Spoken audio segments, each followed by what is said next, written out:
नमस्कार बच्चों। आज हम एक बहुत रोचक पाठ पढ़ेंगे जो आपकी कक्षा 6 पुस्तक पाठ 12 है। संसार पुस्तक है, ये इसका शीर्षक है और शायद ये सच ही है। पूरा संसार एक पुस्तक ही तो है जिसे पढ़ने की हम और आप कोशिश कर रहे हैं। तो चलिए आते हैं आज इस पाठ पर और पढ़ते हैं इस पाठ को। जब तुम मेरे साथ रहती हो तो अक्सर मुझसे बहुत सी बातें पूछा करती हो और मैं उनका जवाब देने की कोशिश करता हूँ। लेकिन अब जब तुम मसूरी में हो और मैं इलाहाबाद में, हम दोनों उस तरह बातचीत नहीं कर सकते। इसलिए मैंने इरादा किया है कि कभी कभी तुम्हें इस दुनिया की और उन छोटे बड़े देशों की जो इस दुनिया में हैं छोटी छोटी कथाएं लिखा करो। तुमने हिंदुस्तान और इंग्लैंड का कुछ हाल इतिहास में पढ़ा है, लेकिन इंग्लैंड केवल एक छोटा सा टापू है और हिंदुस्तान जो एक बहुत बड़ा देश है फिर भी दुनिया का एक छोटा सा हिस्सा है।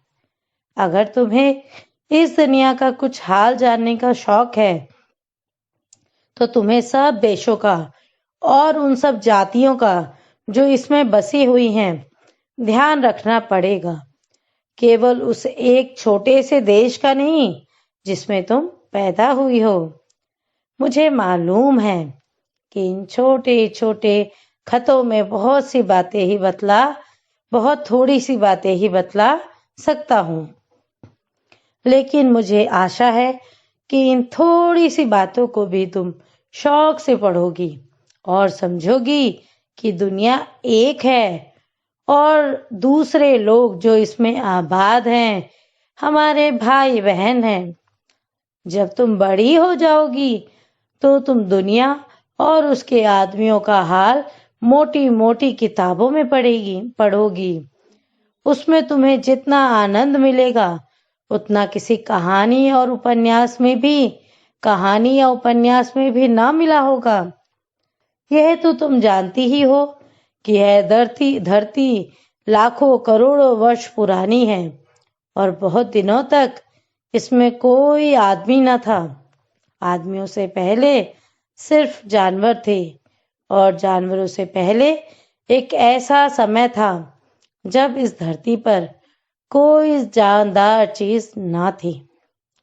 आज जब यह दुनिया हर तरह के जानवरों और आदमियों से भरी हुई है, उस जमाने का ख्याल करना भी मुश्किल है जब यहाँ कुछ न था।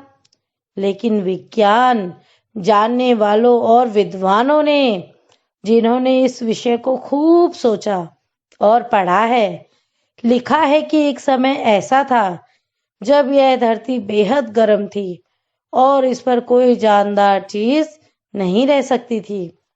और अगर हम उनकी किताबें पढ़ें और पहाड़ों और जानवरों की पुरानी हड्डियों को गौर से देखें तो हमें खुद मालूम होगा कि ऐसा समय जरूर रहा होगा। तुम इतिहास की किताबों में ही पढ़ सकती हो, लेकिन पुराने जमाने में तो आदमी पैदा ही ना हुआ था, किताबें कौन लिखता? तब हमें उस जमाने की बातें कैसे मालूम हो? यह तो नहीं हो सकता कि हम बैठे बैठे हर एक बात सोच निकालें। यह बड़े मजे की बात होती, क्योंकि हम जो चाहते सोच लेते और सुंदर परियों की कहानियां गढ़ लेते।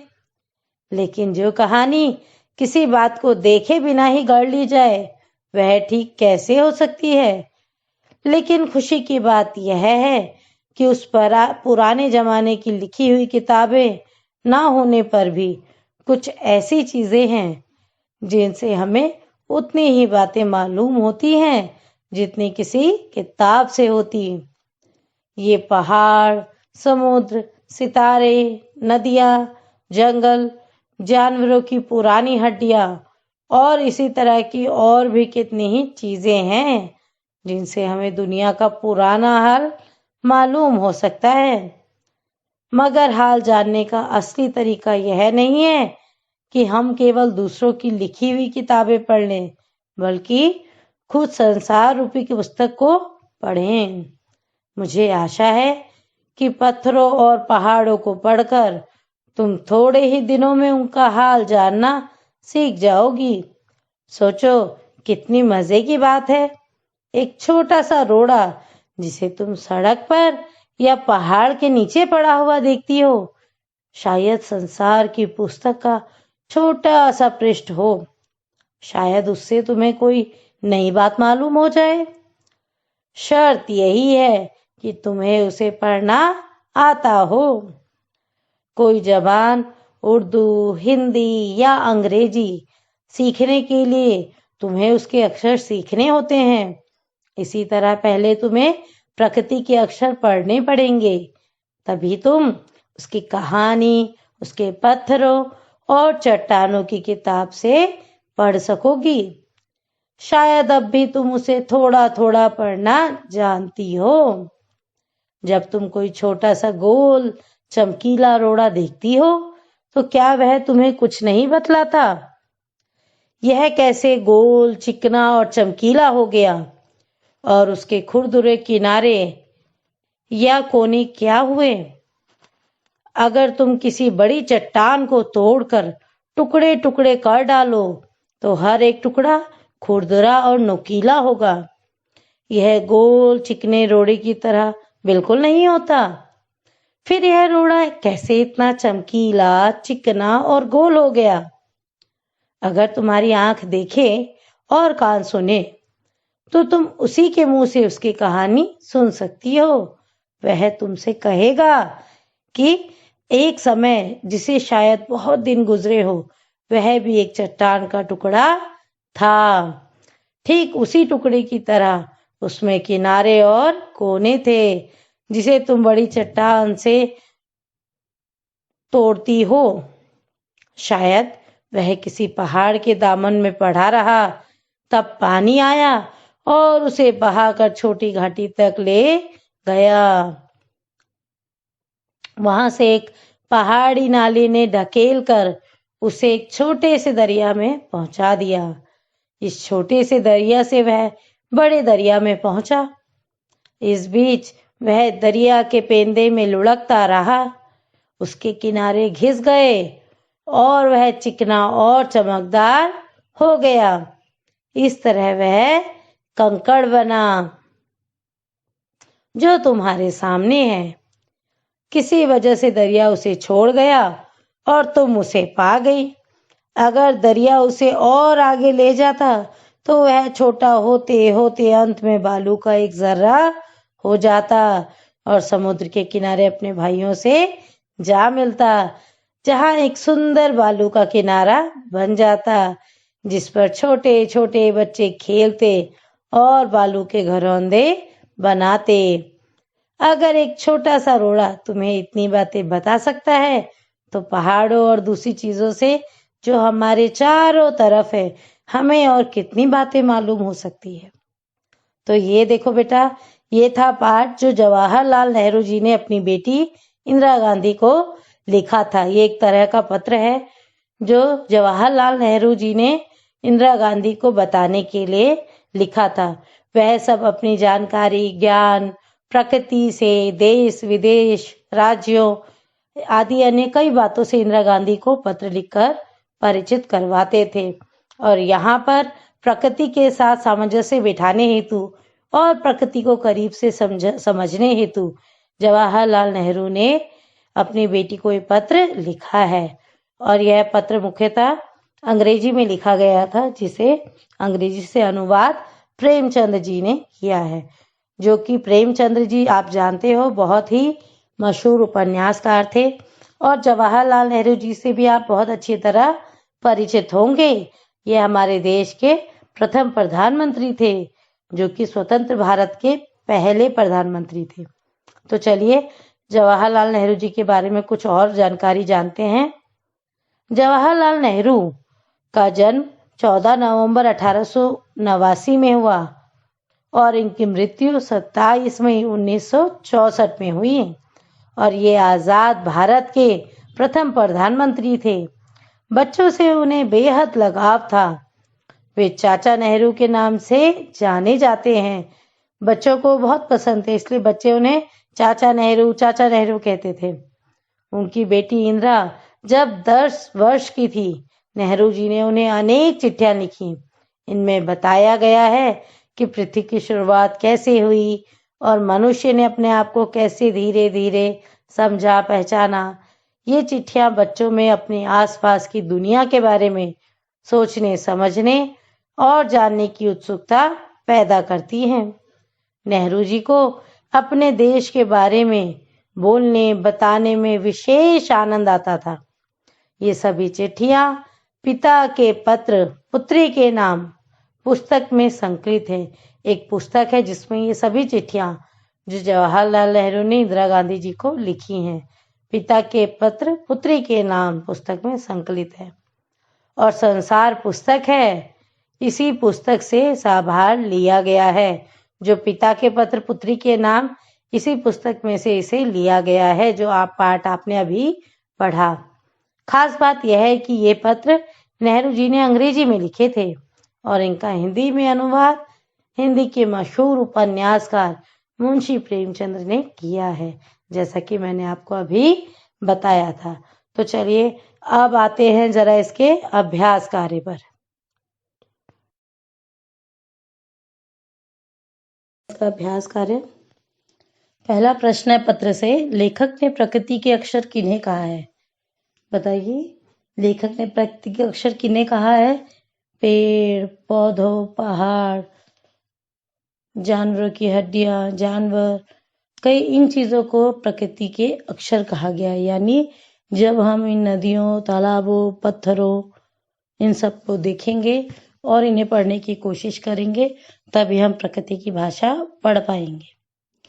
फिर है अगला प्रश्न, लाखों करोड़ों वर्ष पहले हमारी धरती कैसी थी? लाखों करोड़ों वर्ष पहले हमारी धरती इंसान विहीन थी, मानव विहीन थी। यानी यहाँ पर कोई मानव नहीं रहते थे, बिल्कुल भी कोई भी मानव नहीं रहते थे और जानवरों का ही आधिपत्य था। तीसरा प्रश्न, दुनिया का पुराना हाल किन चीजों से जाना जाता है? कुछ चीजों के नाम लिखो। आपने देखा होगा कि दुनिया पुरानी चीजें जानवरों की हड्डियों से, पेड़ पौधों की खाल से, फॉसिल से, कई चीजों से दुनिया का पुराना हाल जाना जाता है। बाकी आपने पाठ के आधार पर जो भी पढ़ा है लिखिएगा। फिर है चौथा, गोल चमकीला रोड़ा अपनी क्या कहानी बताता है? गोल चमकीला रोड़ा अपने संघर्ष की बहुत लंबी कहानी बताता है कि किस प्रकार वह पर्वत से टूटा, फिर एक घाटी पर आया, घाटी से फिर छोटे दरिया में आया, छोटे दरिया से फिर बड़े दरिया में आया, फिर वो एक तट पर पहुंचा और फिर वहां पर वो घिस घिस कर चमकीला रोड़ा बन गया जिससे बच्चे खेल रहे हैं। तो आप इसका विस्तार से उत्तर लिखिएगा। फिर है छठा प्रश्न, नेहरू जी ने इस बात का हल्का सा संकेत दिया है कि दुनिया कैसे शुरू हुई होगी। उन्होंने क्या बताया है? पाठ के आधार पर लिखो। उन्होंने क्या संकेत दिया है कि दुनिया किस प्रकार बनी? धीरे धीरे लोगों ने, धीरे धीरे एक व्यक्ति आया, है ना? पहले तो आदमी पैदा ही नहीं हुआ था, जानवर ही जानवर थे। लेकिन फिर उन्होंने कैसे बताया कि धरती पर जब कोई जानदार चीज नहीं थी, सब दुनिया, पूरी दुनिया हर तरह के जानवरों आदमियों से भरी थी। उस जमाने का ख्याल करना भी मुश्किल है, लेकिन विज्ञान और जानने वाले और विद्वानों ने कहा है कि यह धरती बहुत गर्म थी, इस पर कोई जानदार चीजें नहीं रह सकती थी, है ना? फिर इन्होंने आदमी की कैसे कहानी बताई है, पढ़िएगा और लिखिएगा किस तरह इसका वर्णन किया है। फिर है आपका अगला प्रश्न, पत्र से आगे लगभग हर जगह दुनिया की शुरुआत को समझाती हुई कहानियां प्रचलित है कि पहले जानवर आए, फिर इंसान आया, फिर एक आया, दूसरा आया, फिर उन्होंने अपनी सुविधा अनुसार प्रकृति में परिवर्तन किए। इस प्रकार हर जगह दुनिया की शुरुआत की अलग अलग कहानियां प्रचलित हैं। तुम्हारे यहाँ कौन सी कहानी प्रचलित है? आपने दादा नाना से ऐसी कहानी अवश्य सुनी होगी, कहीं पढ़ी होगी, तो बताइएगा। दूसरा, तुम्हारी पसंदीदा किताब कौन सी है और क्यों? तीसरा, मसूरी और इलाहाबाद भारत के किन प्रांतों के शहर हैं? फिर है चौथा, तुम जानते ही हो कि दो पत्थरों को रगड़कर आदि मानव ने आग की खोज की थी। ये तो आप जानते हैं कि इंसान को एक बंदर हमारे पूर्वज से, यानी पहले बंदर आए, उन्होंने धीरे धीरे धीरे उनका विकास हुआ, आदि मानव बने। आदि मानव के बाद धीरे धीरे धीरे धीरे करते जब उन्होंने आग जलाना सीखा, उन्होंने भोजन को पकाना सीखा, कच्चे मांस से पका मांस खाना सीखा, फिर धीरे धीरे वो मानव बने। तो उस युग में पत्थरों का और क्या क्या उपयोग होता था? पत्थरों का उपयोग सोचिए, पुराने जमाने में क्या क्या होता था। उस टाइम पे औजार नहीं होते थे, तो पत्थर को किसी चीज को काटने के लिए, अलग करने के लिए भी प्रयोग किया जाता था, यानी औजारों के रूप में भी उपयोग किया जाता था, आग जलाने के रूप में, लाइटर के रूप में भी प्रयोग किया जाता था, और बहुत सारे प्रयोग थे। पत्थरों का घर बनाने के लिए प्रयोग किया जाता था, कहीं पत्थर बिछा के, बड़े बड़े पत्थर लगाकर उनकी उसके साथ रहा भी जाता था, और कुछ लोग पत्थरों के अलग अलग प्रयोग करते थे। तो आपको देखना है, सुनना और समझना है, और इसके प्रयोग लिखने हैं कि पत्थरों के वो क्या क्या प्रयोग करते होंगे, आग की खोज के साथ उन्होंने क्या प्रयोग किए, तो ये लिखिएगा। फिर है अनुमान और कल्पना। हर चीज के निर्माण की एक कहानी होती है, जैसे मकान के निर्माण की कहानी, कुर्सी, गद्दे, रजाई के निर्माण की कहानी हो सकती है। इसी तरह वायुयान, साइकिल अथवा अन्य किसी यंत्र के निर्माण की कहानी भी होती है। कल्पना करो, यदि रसगुल्ला अपने निर्माण की कहानी सुनाने लगे कि पहले दूध था, उसे दूध से छेना बनाया गया, उसे गोल आकार दिया गया, चीनी की चाशनी में डालकर पकाया गया, फिर उसका नाम पड़ा रसगुल्ला। तुम भी किसी चीज के निर्माण की कहानी लिख सकते हो। जैम बनाओ, सॉस बनाओ, हलवा बनाओ, मिठाई बनाओ। इसके लिए तुम्हें अनुमान और कल्पना के साथ उस चीज के बारे में कुछ जानकारी भी एकत्र करनी होगी, तो कीजिएगा इसे। फिर है भाषा की बात। इस बीच वह दरिया में लुढ़कता रहा। नीचे लिखी क्रियाएं पढ़ो। लुढ़कता रहा एक काम हो रहा है, लुढ़कना क्या है? क्रिया है। क्रिया क्या होती है? कोई काम करना। नीचे लिखी क्रियाएं पढ़ो। क्या इनमें और लुढ़कना में तुम्हें कोई समानता नजर आती है? ढकेलना, गिरना, खिसकना। इन चारों क्रियाओं का अंतर समझाने के लिए इनसे वाक्य बनाओ। ढकेलना क्या होता है? जब किसी दूसरे व्यक्ति द्वारा ढकेला जाता है, जैसे उसने मुझे खाई में धकेल दिया, राम ने श्याम को खाई में धकेल दिया। या ढकेलना यानी किसी के द्वारा वो काम किया जा रहा है, ढकेलने का। दूसरा गिरना। गिरना इंसान अपने आप गिर जाता है, कभी कभी अपने आप गिर जाता है, तो उसे बोलते हैं गिरना। एक व्यक्ति खाई में अचानक गिर गया। तीसरा होता है खिसकना, अपनी जगह से थोड़ा सा कहीं और चला जाना, उसे बोलना है खिसकना। ठीक है, तो इन चार क्रियाओं का अंतर समझिए और इनसे वाक्य बनाइए। पुलिस को देखते ही चोर घटना स्थल से खिसक गया, तो आप ये भी लिख सकते हो। फिर है दूसरा वाक्य, चमकीला रोड़ा। यहाँ रेखांकित विशेषण चमक संज्ञा में इला प्रत्यय जोड़ने पर बना है। निम्नलिखित शब्दों में यही प्रत्यय जोड़कर विशेषण बनाओ और इनके साथ उपयुक्त संज्ञाएं लिखो। जैसे पत्थर। पत्थर कैसा पत्थर होगा? चमकीला पत्थर। निम्नलिखित शब्दों में यही प्रत्यय आपको जोड़ना है।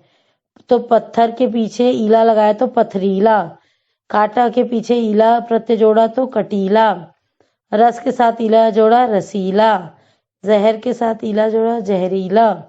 बहुत अच्छे। आपको ईला प्रत्यय लगाकर इस प्रकार उपयुक्त संज्ञा शब्द बनाना है। फिर है तीसरा, जब तुम मेरे साथ रहती हो तो अक्सर मुझसे बहुत सी बातें पूछा करती हो। यह वाक्य दो वाक्यों को मिलाकर बना है। इन दोनों वाक्यों को जोड़ने का काम जब तो कर रहे हैं। इसलिए इन्हें योजक कहते हैं। योजक के रूप में कभी कोई बदलाव नहीं आता, इसलिए ये अवयव का एक प्रकार होते हैं। नीचे वाक्यों को जोड़ने वाले कुछ और अवयव दिए गए हैं, उन्हें रिक्त स्थानों में लिखें। इन शब्दों से तुम भी एक एक वाक्य बनाओ। पहला, क। कृष्णन फिल्म देखना चाहता है। डैश, मैं मेले में जाना चाहती हूँ। योजक में आप देखिए तथा और कि ये सारे शब्द लगा सकते हैं, अन्यथा, ताकि। कृष्णन फिल्म देखना चाहता है और मैं मेले में जाना चाहती हूँ, तो क्या आएगा? और। फिर है ख। मुनिया ने सपना देखा। क्या सपना देखा? डैश, वह चंद्रमा पर बैठी है। कि वह चंद्रमा पर बैठी है। बहुत अच्छे। फिर है ग। छुट्टियों में हम सब डैश दुर्गापुर जाएंगे, डैश जलंधर। क्या होगा सोचिए। मुनिया, छुट्टियों में हम सब तो दुर्गापुर जाएंगे और जलंधर, तो आप यहाँ पर उपयुक्त योजक लगाइएगा। घ है सब्जी कटवा कर रखना ताकि घर आते ही मैं खाना बना लूं, डैश घर आते ही मैं खाना बना लूं। ताकि, तो ताकि यहाँ पर उपयुक्त लग रहा है, आप ताकि लिखिएगा। फिर अंग, डैश मुझे पता होता कि शमीना बुरा मान जाएगी, डैश मैं यह बात ना कहती। बिल्कुल सही। यदि मुझे पता होता कि शमीना बुरा मान जाएगी तो मैं यह बात ना कहती। फिर अच्छा, इस वर्ष फसल अच्छी नहीं हुई है, इसलिए अनाज महंगा है। फिर अच्छा, विमल जर्मन सीख रहा है या फ्रेंच।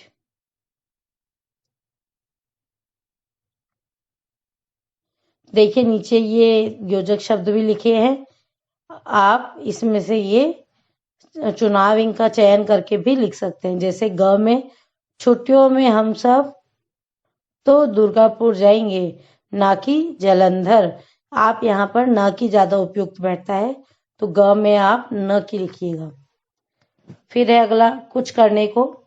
पास के शहर में कोई संग्रहालय हो, संग्रहालय यानी म्यूजियम, तो वहां जाकर पुरानी चीजें देखें, अपनी कक्षा में उस पर चर्चा करें। सुनना और देखना। अब आते हैं हम आपको क्या सुनना है और क्या देखना है। एनसीईआरटी की श्रव्य श्रृंखला पिता के पत्र पुत्री के नाम, ये आप सुन सकते हैं। फिर है एनसीईआरटी का श्रव्य कार्यक्रम पत्थर और पानी की कहानी, ये भी आप सुन सकते हैं। पिता के पत्र पुत्री के नाम पुस्तक पुस्तकालय से लेकर पढ़ो, तो आप ये पुस्तक जवाहरलाल नेहरू जी की है, इसको आप पढ़ भी सकते हो अपनी लाइब्रेरी से लेकर। तो ये था आपका सुंदर पाठ। फिर मिलेंगे अगले पाठ के साथ, तब तक अपना ध्यान रखिएगा। धन्यवाद।